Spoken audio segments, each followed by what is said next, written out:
ભરૂચ શહેરના સાથી હાથ બઢાના ચેરિટેબલ ટ્રસ્ટ દ્વારા અવારનવાર જરૂરિયાતમંદોને ઘણી સહાય કરવામાં આવે છે। આ સાથે જ ટીબી રોગના દર્દીઓને દર મહિને ટીબી સામે રક્ષણ આપતી કીટનું પણ વિતરણ તેમજ ભૂખ્યાઓને ભોજન જમાડવાના કાર્યક્રમો પણ ટ્રસ્ટ દ્વારા થતા રહેતા હોય છે। ત્યારે ભરૂચ શહેરની લાલબજાર પ્રાથમિક શાળા ખાતે વિશેષ કાર્યક્રમનું આયોજન કરવામાં આવ્યું હતું, જેમાં શાળામાં અભ્યાસ કરતા 35 જેટલા બાળકોને વિનામૂલ્યે સ્કૂલ બેગનું વિતરણ કરવામાં આવ્યું હતું। સંસ્થાના પ્રમુખ ગીતા બેનર્જીએ જણાવ્યું હતું કે ટ્રસ્ટના તમામ સભ્યો ખૂબ જ મહેનતથી પોતાની જવાબદારીઓ નિભાવી રહ્યા છે।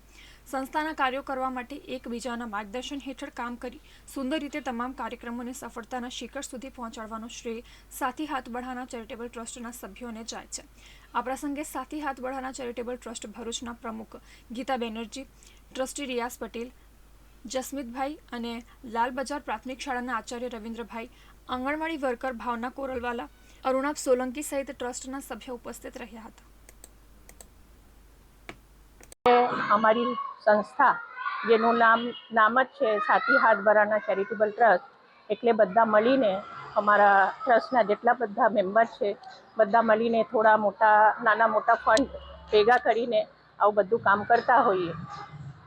બધાને અપીલ છે કે તમે લોકો આમાં જોડાઓ ને જેટલી બની શકે એટલી મદદ રૂપે આ છોકરાઓ પાસે આવો ને એ લોકોને મદદ રૂપે જેટલી બની શકે કામ કરો।